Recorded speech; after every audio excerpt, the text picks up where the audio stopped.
Welcome to This Explainer. Today, we're going to unpack the fascinating human drama and the profound philosophical meaning behind one of history's absolute most famous symbols, Jacob's Ladder. We're going to look at how we get from point A to point B, basically transforming this ancient story of intense family betrayal into a remarkably practical blueprint for living a good life today. It's this incredible journey stretching all the way from the Bronze Age to 16th century philosophy, and I am so excited to guide you through it.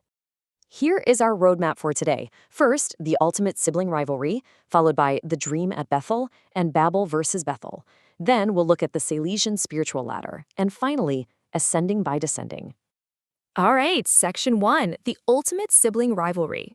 Now, to really understand the ladder, we first have to zoom in on a very human, very messy Bronze Age drama in the biblical book of Genesis. Because before there's any sort of grand divine vision, there's just a deeply broken family. Right from the jump, we see this brilliant dichotomy between two brothers. On one side, you've got Esau.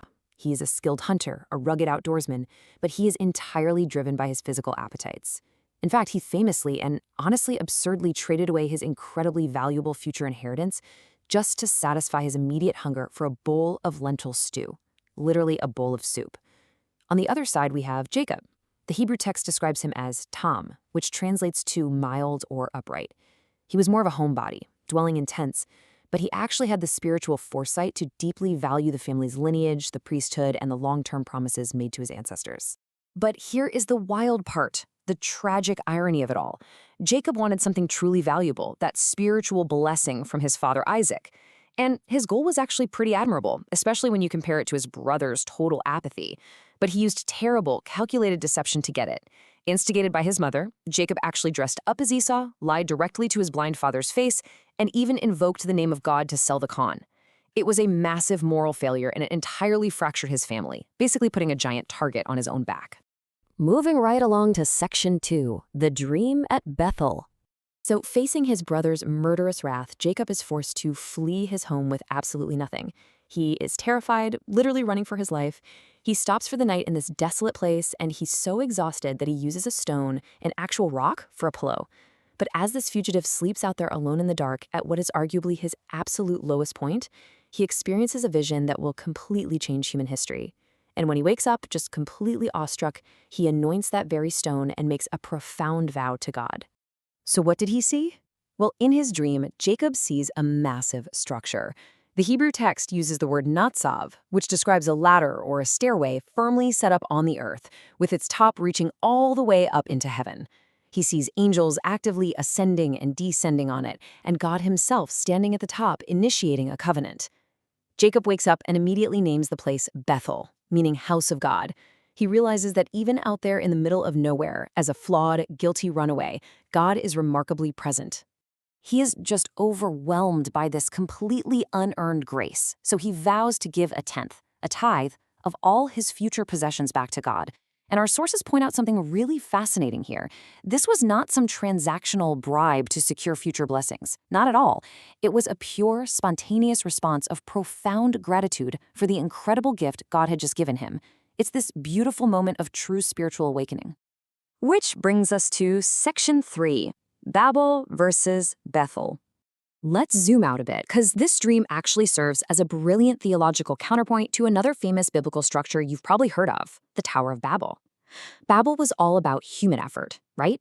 Ego, hubris. People frantically trying to build their way up to the heavens on their own terms to make a name for themselves.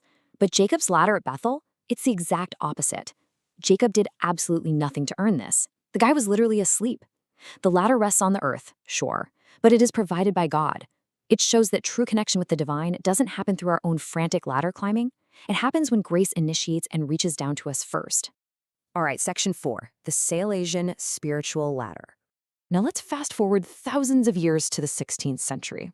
You might be wondering, how does this ancient Bronze Age vision apply to us today? Well, enter St. Francis de Sales. He was a brilliant thinker, a beloved spiritual guide, and often called the Doctor of Love. When he read the story of Jacob's Ladder, he didn't just see a neat historical event. He saw the ultimate perfect portrait of what he called the devout life. He realized that this ancient ladder was a profound metaphor for how human beings can continually grow and progress. He actually mapped out the entire anatomy of the ladder to explain this growth. In his incredible visual metaphor, he points out that a ladder needs sides to hold it all together, right? For St. Francis, the two vertical sides of this spiritual ladder represent prayer and the sacraments. Prayer calls down God's love, and the sacraments confer it. These two foundational pillars give the entire structure its immense strength, which is what allows us to climb it safely. But what about the rungs? Well, St. Francis explains that the rungs we climb are actually degrees of charity, or love, and they perfectly map onto the 7 gifts of the Holy Spirit. It's a highly active progression. We step up from a healthy fear of doing wrong through piety and knowledge. Then we grab onto fortitude to overcome our difficulties. We keep reaching up for counsel, understanding, and finally, wisdom at the very top, where we experience a sweet union with the divine. It is literally a step-by-step progression of love. And finally, Section 5, Ascending by Descending. Now, this is where St. Francis completely flips the script, bringing us to the absolute core of his philosophy. During his time, the traditional view of holiness was heavily monastic. People thought the only way to be truly holy was this strictly vertical spirituality, just God and me. It meant escaping the world, going into gloomy isolation and punishing the body. But Francis, he completely rejected that. He introduced a Salesian view that is vertical and horizontal. He said that truly devout people have wings to soar to God in prayer, yes, absolutely, but they also have feet to walk joyfully and gently among their fellow humans. True holiness doesn't isolate you, it connects you.